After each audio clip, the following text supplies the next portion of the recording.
Okay, in this video we are going to go through trig identities and how we manipulate trig identities to solve integration problems and anti-differentiation problems.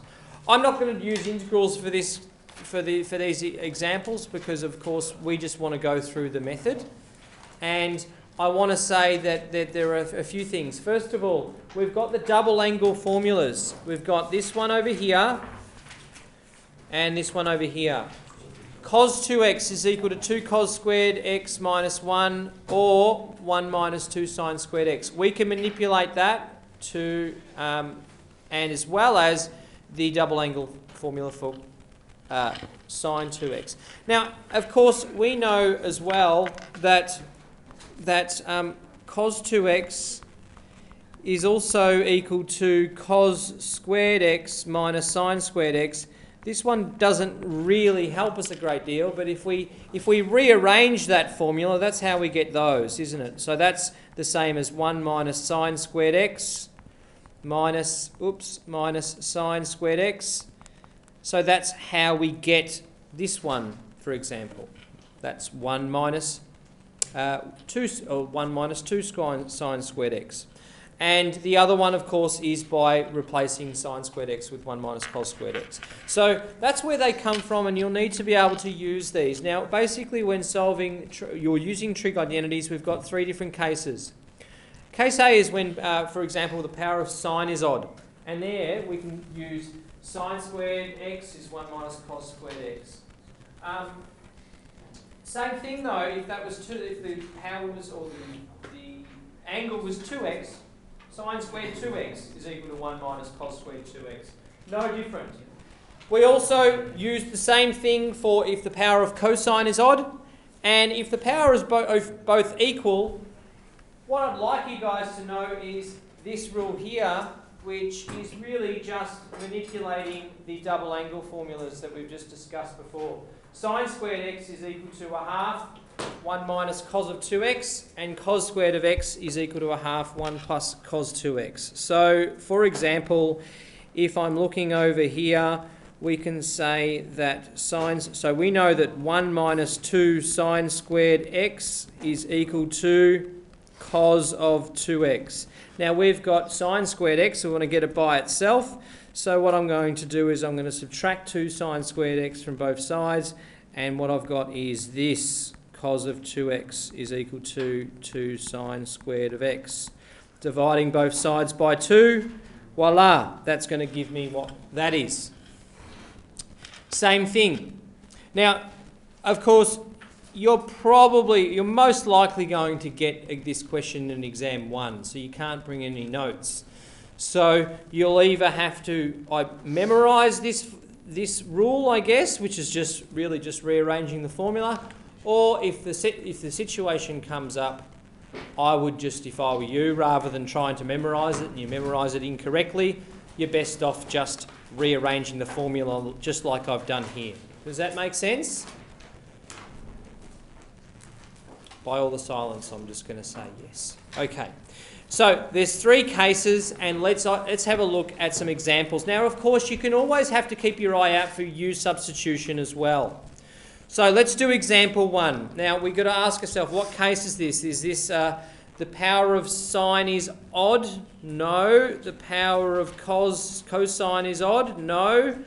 The power of cosine, or both are equal.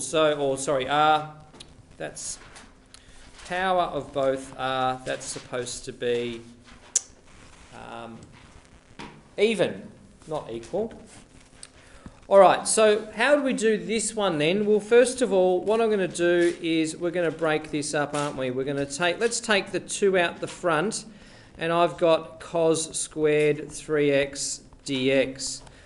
But using our double angle formula, what could you tell me about which double angle will give me, or has cos squared 3x in it? Let's have a look over here. Could we write an expression? Would you agree that cos of, if I doubled the angle, cos of 6x would be equal to 2 cos squared. What goes here? What angle? 3x. Is that what I heard? Yeah. Okay, great. Fantastic. All right, there you go. Would you agree that that's just a double angle formula for cos of 6x? Now let's rearrange. I want to get cos squared of 3x by itself. So therefore we can say that cos of 6x plus 1, and that's all over 2, is equal to cos squared of 3x. Okay. Now, what I'm going to do is I'm going to replace cos squared of 3x with what I've just done there. So therefore we can say that that is equal to 2 times a half, so that's fine. We're looking at the antiderivative of cos of 6x plus 1 dx. Makes it a bit easier now, isn't it? Because therefore we can say the antiderivative of cos 6x is sine 6x over what? 6, I heard you say. Plus what? Plus x. Plus c as well, but we won't worry about that sort of solving for now. So there's my general solution to that one. Okay, what about though if we have this one, sine cubed x cos squared x. Now I've got a power of sine is odd, so I'm going to replace sine squared as 1 minus cos squared, and let's see what we can do here. So, first of all, we're going to say that that sine cubed is the same as sine of x, and you just need to try a few of these and you'll understand how to do them. Sine squared of x times cos squared of x. Now it's looking pretty ugly at the moment, but let's change that sine squared of x. If this was sine to the power of 5x, you would do the same thing. It would be harder. It would be sine to the power of 4 times sine of x, and that sine to the power of 4 is sine squared, and that sine squared is 1 minus cos squared. So it looks ugly, but in actual fact, it's not that bad. You don't get too many of these on exams, to be perfectly frank. But I reckon that we're probably due to have a pretty tough one on an exam one. Okay, so let's change that to sine of x, and that is 1 minus cos squared of x times cos squared of x dx. Still looking pretty ugly. But what could I let, maybe could I do a substitution here? If I was to maybe do a u substitution, what would happen? What could I let u equal? U equal cos of x? Okay, good. So if I let u equal cos of x, du dx is equal to minus sine of x, which is pretty close to sine of x, isn't it? I could just take a constant out the front. Now, of course, if you have terminals, you'll have to change those terminals when you do a u substitution, just like we've already discussed in the substitution section. But for the time being, we're not dealing with those. So, therefore, what we can say is that is equal to, now don't go changing anything here, but that is equal to, I'm going to throw the negative out the front, and that's negative sine of x. I'm just going to say that that is 1 minus u squared times u squared, and I've got that du dx is minus sine of x, so I've taken that negative out the front, and I can say that that is du dx dx. Okay, they're not a fraction as such, but it does happen, they are limits, but they do happen to cancel out if you like, and then from there we go ahead and perform that substitution. Very easy calculation now. That is the antiderivative of u squared minus u to the power of 4 du, which of course is equal to minus u cubed on 3 minus u to the...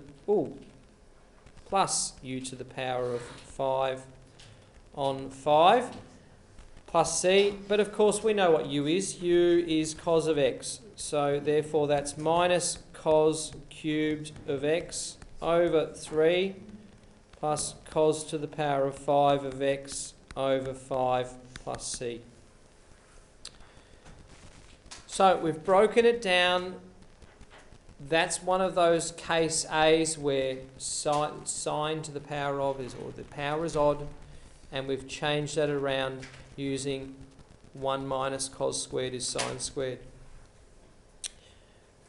Alright, so now let's have a look at something like this. I've got sine to the power of 4 dx, x dx. Well, first of all, I've noticed that sine squared of x is, or sine to the power of 4x is sine squared of x squared. But what is sine squared of x? What would I do with that one?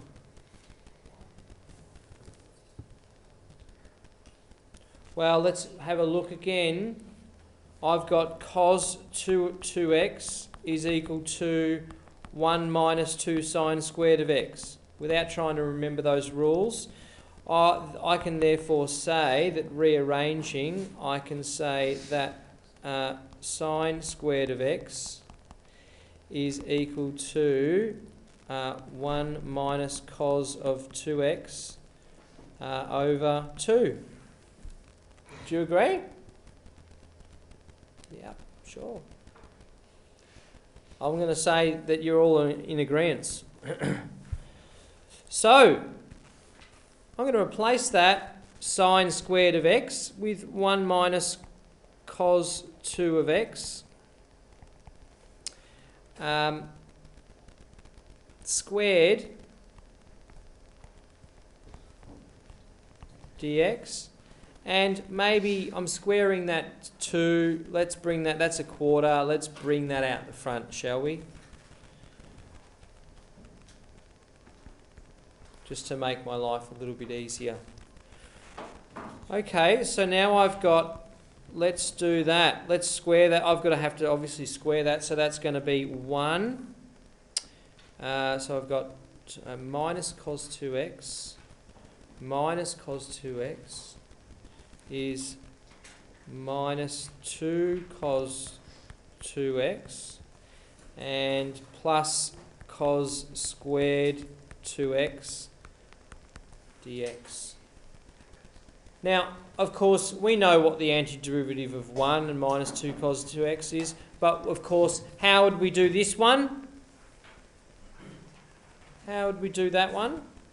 We would just use our double angle formula again, wouldn't we? This thing over here. And I guess you can finish that from now, if you like. And you can, of course, check your answers. I'm not going to...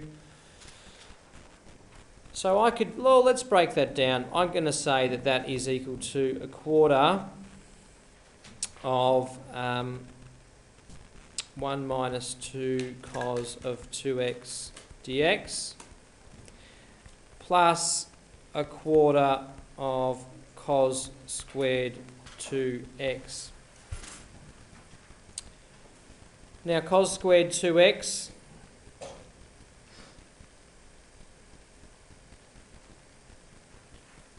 cos squared 2x. So if I've got cos squared 2x, then that is the same as what? What can I replace this with?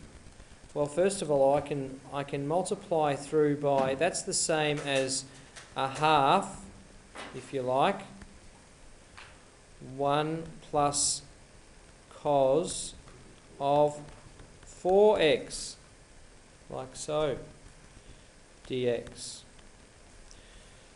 And now let's go ahead and do it. Let's go ahead and do it. We've got that is 1 quarter x, if you like. And I've got minus the derivative of that sine, so that is going to be minus over 2. That's going to be minus cos 2x over 4. And then I'm going to have plus x over 8. And what's that? Cos 4x over 4. What's it going to be? Plus cos of sine of 4x over 32, perhaps? I don't know. Let's throw it in our calculator and see what happens. Let's throw it in our CAS and see what happens. Sine x to the power of 4. What does it come up with?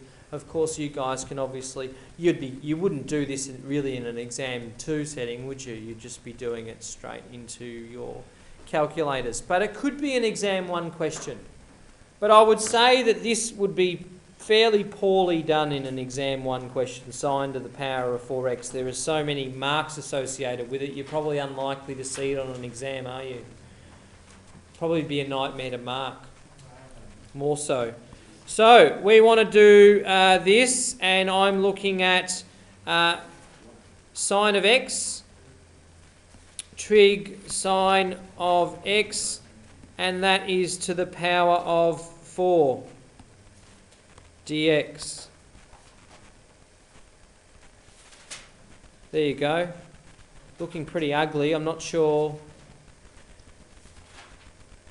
Looking quite different too. Not sure what they've done there, but I can guarantee you though that I've shown you the correct method, but your calculator can spit out all sorts of things. Alright, it's probably not very good at doing a lot of these because it doesn't understand what's like sine to the power. It doesn't use your double angle properties and things such as that.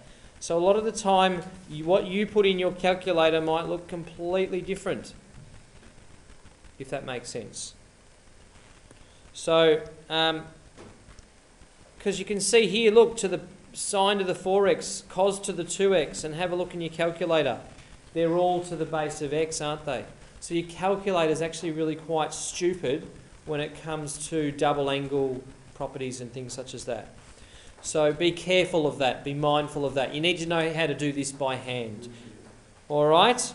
I can guarantee you though, we've done it the right way. Okay, now, look, this is sort of what I'm talking about in terms of what you probably expect to get into your exams, and that's a question such as this. Now, of course, this question, if you think about it, you're always looking for a U substitution first. Okay? It's worth 3 marks. It's got integrals. So you probably don't have that much work to do. What I'd like you guys to do now, I'm going to pause this video here, and I'd like you to have a go at this question here. Now, you've got 4.5 minutes. I'd expect you to be able to do that. Before you do it though, don't get too confused about this and that. Can I make a U substitution first? Alright, now first of all in this one, I want you to make a note that generally look for the U substitution. I've just shown you the last 10 years of exam 1s, and pretty much there's never really been changing or a trig one in there. There's been a couple which look like it, and we've got to use double angle properties and things such as that. But in this one, what I'm going to do is how I would do it in an exam to get full marks. First of all, I'm going to let U equal cos of 2x, because I can then have a look and I've got a derivative in there which is minus sine 2x or minus 2 sine 2x. So I've got some constant times that in there. Now, what I can then do is we can say that therefore pi on 2, 3 pi on 4 of cos squared 2x sine of 2x dx is equal to u squared. Now I'm multiplying that by negative a half u squared du dx dx. Now, be careful though. I'm not changing the sign yet. 3 pi on 4. What I need to do is I need to change those signs once I change from just in terms of u's and x's to du's. So, when x equals pi on 2, u equals cos of 2 times pi on 2, cos of pi, -1, isn't it? Yeah. Okay, -1. And when x is equal to 3 pi on 4, u is equal to 6 pi on 4 cos of 3 pi on 2. 0. Okay. Now, I've done that on the side, haven't I? So now I go from this line to this line. -1/2. That's fine. U squared du. That's fine. But now I change the terminals. Pi on 2 is now -1. And 3 pi on 4 is 0. But you know what? That just seems odd to me. I'm going to do the old flipperoonie. And when I do the old flipperoonie, I can then change that to a negative, can't I? That's one of my laws of calculus. Just to make life a little bit easier, I'm going to say that that's 1/2, 0 to -1, u squared du, which is equal to 1/2 u cubed on 3 from 0 to -1. Okay, well, you know what? We've made a u substitution. We don't have to put u back in. We just leave it. So let's put -1 in there. So that's -1/3. -1/3 times that. Is it at -1/6? Would you agree with that? -1/6? All right. I reckon that's okay. Where did that come from? It came from the 2010 exam 1. Now, of course, I have spoken to a number of you students today about, hey, we're going to be getting onto exams pretty early, some of us. I'm going to ask you to bring in a USB disk and I can give you all of the exam solutions and stuff in files. Because you need to be able to review these and review the answers and see where students went wrong. 2010 exam 1. Let's have a look at 2010 exam 1 and see how well students did. I can guarantee you a lot of them tried to do some crazy stuff with double angle formula. So let's have a look.